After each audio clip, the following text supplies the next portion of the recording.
छात्रों कक्षा 10 के आज गणित का प्रश्नावली जो है 3.1 आज आप लोगों को पढ़ाया जाएगा। इसको आप लोग देखिए। जैसे पहला क्वेश्चन आपका है, आफताब अपनी पुत्री से कहता है 7 वर्ष पूर्व में तुमसे 7 गुनी आयु का था। 7 वर्ष पूर्व में तुमसे 7 गुनी आयु का था। अब से 3 वर्ष बाद मैं तुमसे 3 गुनी आयु का रह जाऊंगा। इस स्थिति में यानी इस दशा में को बीजगणितीय एवं ग्राफीय रूप में प्रदर्शित कीजिए। ये पहला क्वेश्चन आपको देखना है। तो पहला क्वेश्चन का सॉल्विंग देखिए क्या है। पहला क्वेश्चन आपका है, आफताब की वर्तमान आयु x है, मान लिया गया। पुत्री की वर्तमान आयु y है। तो पहले कंडीशन के अनुसार जो है 7 वर्ष पहले आफताब की आयु x माइनस 7 और पुत्री की 7 वर्ष पहले आयु y माइनस 7 हो जाएगी। अब प्रश्नानुसार जो है जो कह रहा था कि मतलब 7 गुनी है, तो x माइनस 7 बराबर 7 गुणे y minus 7 cross multi x minus 7 तो 7 से गुणा कर दिया गया तो 7 वाई माइनस 49, फिर x माइनस 7 वाई बराबर माइनस 49 प्लस धन 7 बराबर माइनस 42। इसके बाद में ये समीकरण नंबर 1 हो गया। अब इसी प्रकार अगला क्वेश्चन था 3 वर्ष बाद, यानी अगला टॉपिक था 3 वर्ष बाद आफताब की आयु। बाद का मतलब आपका 3 जुड़ जाएगा, यानी x धन 3 और पुत्री की आयु y धन 3।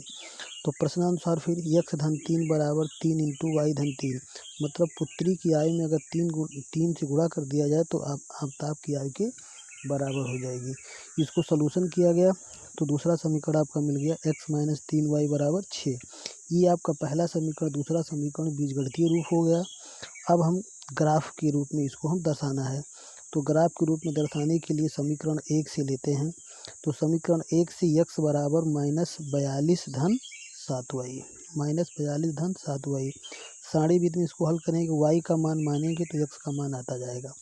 तो हम ऐसा मान मानेंगे कि y बराबर मान लेते हैं 5, y बराबर 5 तो x बराबर माइनस 7, y बराबर 6 तो x बराबर 0, y बराबर 7 तो x बराबर 7। मतलब जो y का मान 5 रखेंगे 35 और माइनस 42 धन 35, तो माइनस 42 धन 35 बराबर माइनस 7। इसी प्रकार अन्य वैल्यू को भी रखा गया है। तो ग्राफीय वैल्यू आपका आ गया, बिंदु आ गया माइनस 7, 5, 0, 6 और 7, 6 आ गया। अब समीकरण नंबर 2 से हल करेंगे। समीकरण नंबर 2 से हल करेंगे x बराबर 6 धन 3y। तो इसको भी सारणी विधि से हल किया गया। y का मान मानते हैं 0 तो x का मान 6, y का मान माइनस 1 तो x का मान 3 और y का मान माइनस 2 तो x का मान 0। ये आपको ग्राफ मतलब सारणी विधि से वैल्यू मिल गया। अब इन बिंदुओं को हम रखेंगे। तो पहला जैसे हम ग्राफ पे रखते हैं, पहला जो समीकरण था उस पर हम रखते हैं पहले ये माइनस 7, 5, 0, 6 और 7, 7। तो यहाँ पर ये आपका x, यहाँ ये मूल बिंदु है 0।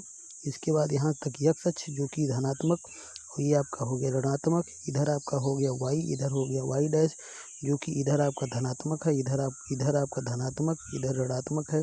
ये x अक्ष का धन है और ये आपका x अक्ष का ऋण है। तो ये वैल्यू रख दिया गया और दूसरे समीकरण का ये रखा गया 0, -2 और 6, 0। ये आप लोग समझ गए होंगे ग्राफ। इसके बाद में फिर दूसरा क्वेश्चन आपका है। दूसरा देखते हैं क्या है। दूसरा क्वेश्चन आपका दिया गया है, एक क्रिकेट टीम के एक कोच ने 3900 में 3 बल्ले तथा 6 गेंद खरीदी। बाद में उसने एक और बल्ला तथा उसी प्रकार की 3 गेंदें 1300 रुपये में खरीदी। इस स्थिति में बीजगणितीय तथा ज्यामितीय रूप में प्रदर्शित कीजिए। तो दूसरे क्वेश्चन का सलूशन आप देख सकते हैं यहाँ पर ये है। दूसरे क्वेश्चन का, माना बल्ला की कीमत x और बॉल की कीमत y। प्रश्नानुसार 3x धन 6y बराबर 4500। x बराबर इतना सलूशन किया गया, x बराबर 1300 माइनस 2y। अब इसमें भी मान रखा गया, y का मान 600 रखा गया तो x का मान 100 आ गया। y का मान 700 रखा गया तो x का मान माइनस 10 आ गया। y का मान 500 रखा गया तो x का मान 300 आ गया।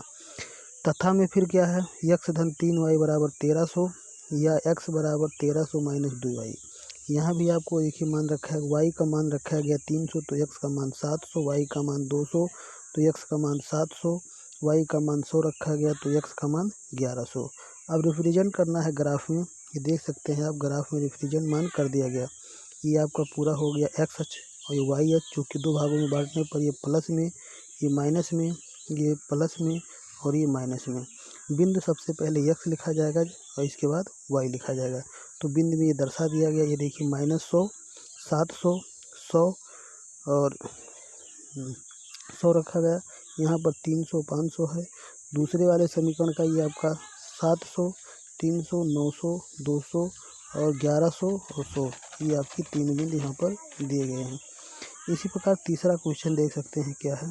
तीसरा क्वेश्चन आपका है, तीसरा क्वेश्चन है 2 किलोग्राम सेब और 1 किलोग्राम अंगूर का मूल्य किसी दिन 160 रुपये था। 160 रुपये था। एक महीने बाद 4 किलो सेब और 2 किलो अंगूर का दाम 300 हो जाता है। इस स्थिति में बीजगणितीय और ज्यामितीय रूप में प्रदर्शित कीजिए।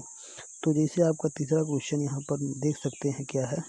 तीसरा क्वेश्चन आपका जो कि सॉल्विंग तीसरा क्वेश्चन, माना 1 किलोग्राम सेब का कीमत कितना है, x है, और 1 किलोग्राम अंगूर का कीमत कितना है। 1 किलोग्राम सेब का कीमत x रुपया, 1 किलोग्राम अंगूर का कीमत y रुपया। प्रश्नानुसार 2x धन y बराबर 160 समीकरण 1 हो गया, 4x धन 2y बराबर 300 समीकरण 2 हो गया। ये आपका बीजगणितीय रूप हो गया। अब इसको हमें निकालना है, ग्राफ में दर्शाना है। तो ग्राफ में दर्शाने के लिए समीकरण 1 से y बराबर 160 माइनस 2y। अब x का मान 50 तो y का मान 60 यहाँ पर रखेंगे तो आएगा x का मान 60 तो y का मान 40, x का मान 70 तो y का मान 20।